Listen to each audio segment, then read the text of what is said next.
പാലായുടെ നന്മയ്ക്ക് നമുക്കൊരുമിച്ച് പ്രവർത്തിക്കാം. എല്ലാവരെയും സ്വാഗതം ചെയ്തുകൊണ്ട് പാലാ നഗരസഭയുടെ ആദ്യ കൗൺസിൽ യോഗം ചെയർപേഴ്സൺ ദിയ ബിനു പുളിക്കക്കണ്ടം ആരംഭിച്ചു. പാലാ നഗരസഭയിൽ രാജ്യത്തെ ഏറ്റവും പ്രായം കുറഞ്ഞ നഗരസഭാ ചെയർപേഴ്സന്റെ അധ്യക്ഷതയിൽ ആദ്യ കൗൺസിൽ യോഗം നടന്നു. നഗരസഭാ ചെയർപേഴ്സൺ ദിയ ബിനു പുളിക്കക്കണ്ടം അധ്യക്ഷത വഹിച്ച ആദ്യ കൗൺസിൽ യോഗം സൗഹൃദാന്തരീക്ഷത്തിലാണ് നടന്നത്.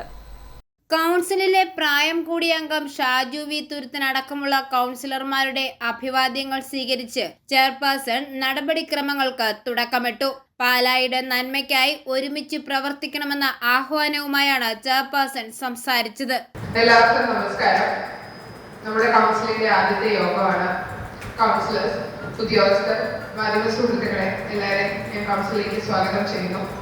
നമ്മുടെ നാടിന്റെ നന്മയ്ക്കും പാലായുടെ വികസനത്തിനും വേണ്ടി നമുക്ക് പ്രവർത്തിക്കാം. കൊട്ടാരമറ്റം ബസ് സ്റ്റാൻഡുമായി ബന്ധപ്പെട്ട് നിലവിലുള്ള പ്രശ്നങ്ങൾ പരിഹരിക്കണമെന്ന നിർദ്ദേശം ഭരണ പ്രതിപക്ഷ വ്യത്യാസമില്ലാതെ മുൻപോട്ട് വയ്ക്കുകയും ആവശ്യമായ നടപടികൾ സ്വീകരിക്കാൻ തീരുമാനിക്കുകയും ചെയ്തു. നഗരഭരണത്തിലേക്ക് പുതുതായി എത്തിയ കൗൺസിലർമാരും മുൻപ് അംഗങ്ങളായിരുന്നവരും തികഞ്ഞ സൗഹൃദത്തോടെ അഭിപ്രായങ്ങൾ അവതരിപ്പിച്ചു. ആദ്യ കൗൺസിൽ യോഗം പ്രശ്നങ്ങളൊന്നുമില്ലാതെ അവസാനിച്ചു. പുതിയ ചെയർപേഴ്സണും സന്തുഷ്ടയായിരുന്നു. തിരഞ്ഞെടുപ്പിന് ശേഷമുള്ള അനിശ്ചിതത്വങ്ങൾ മാറിയപ്പോൾ സ്റ്റാൻഡിംഗ് കമ്മിറ്റിയിലെ അംഗങ്ങളെ നിശ്ചയിക്കുകയും ചെയ്തു. സ്റ്റാൻഡിംഗ് കമ്മിറ്റി ചെയർമാനുള്ള തിരഞ്ഞെടുപ്പാണ് ഇനിയും പൂർത്തിയാവാനുള്ളത്. ഐഫോറിയ ന്യൂസ്, പാലാ.